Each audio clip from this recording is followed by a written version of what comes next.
मणिपुर के मुद्दे पर सरकार और विपक्ष में गतिरोध बरकरार है। इस बीच प्रधानमंत्री मोदी ने विपक्ष पर तीखा हमला किया है। एक तो उन्होंने कहा है कि विपक्ष दिशाहीन है और दूसरी तरफ बीते दिनों विपक्ष द्वारा बनाए गए इंडिया गठबंधन पर भी प्रधानमंत्री ने तंज कसते हुए कहा है कि ईस्ट इंडिया कंपनी के नाम में भी इंडिया था और इसी तरीके से विपक्ष इंडिया नाम से खुद को पेश कर रहा है। संजय सिंह आम आदमी पार्टी के सांसद धरने पर बैठे हैं संसद के अंदर, क्या प्रतिक्रिया है पीएम? 26 दलों का जो राजनीतिक दल जो इकट्ठा हुआ 26 दलों का, वो इंडिया तो अभी नाम हमने रखा।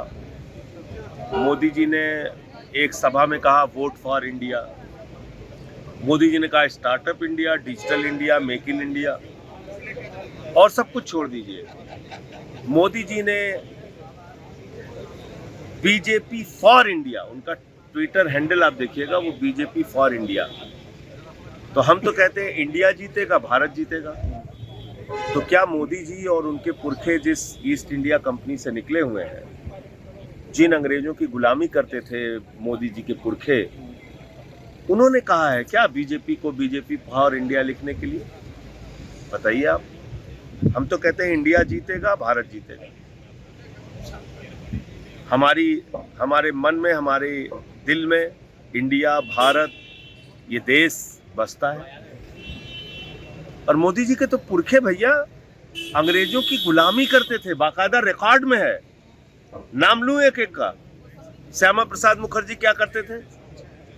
अंग्रेज गवर्नर को उन्होंने चिट्ठी लिखी है 1942 के आंदोलन में, रिकॉर्ड उठा के पढ़ लीजिएगा और मोदी जी से पूछिएगा। उन्होंने चिट्ठी लिखा है कि इस आंदोलन को कुचल देना चाहिए हुजूर, हम आपके चरणों में हैं।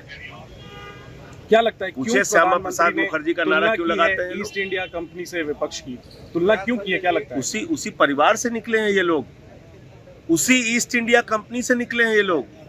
तो कभी कभी अपने पुरखों की याद आ जाती है। आ गई मोदी जी को याद, उसमें हम क्या कर सकते हैं? ये भी कह रहे हैं कि उन्होंने तो अपने संगठन का नाम ही बीजेपी फॉर इंडिया रखा है। तो ईस्ट इंडिया कंपनी से प्रेरित होकर रखा था उन्होंने। स्टार्टअप इंडिया किससे पूछ के रखा था? किससे पूछा था? पीएम ये भी कह रहे हैं कि आप लोग दिशाहीन है, कह रहे हैं विपक्ष दिशाहीन है।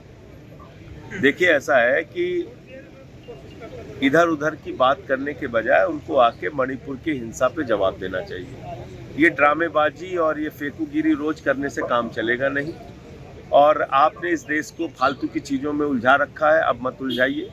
बहुत बेड़ा गर्क और सत्यानाश कर दिया इस देश का आपने। आके चुपचाप मणिपुर के ऊपर जवाब दीजिए। वहाँ हत्याएं क्यों हो रही हैं, बलात्कार की घटनाएं क्यों हो रही हैं, कारगिल के एक योद्धा की पत्नी को नंगा करके परेड क्यों कराया गया, इसका जवाब दीजिए। ये ड्रामेबाजी रोज बंद कीजिए। ऐसा है वैसा है, यही सब काम ये लोग करते हैं, उसको छोड़ दीजिए।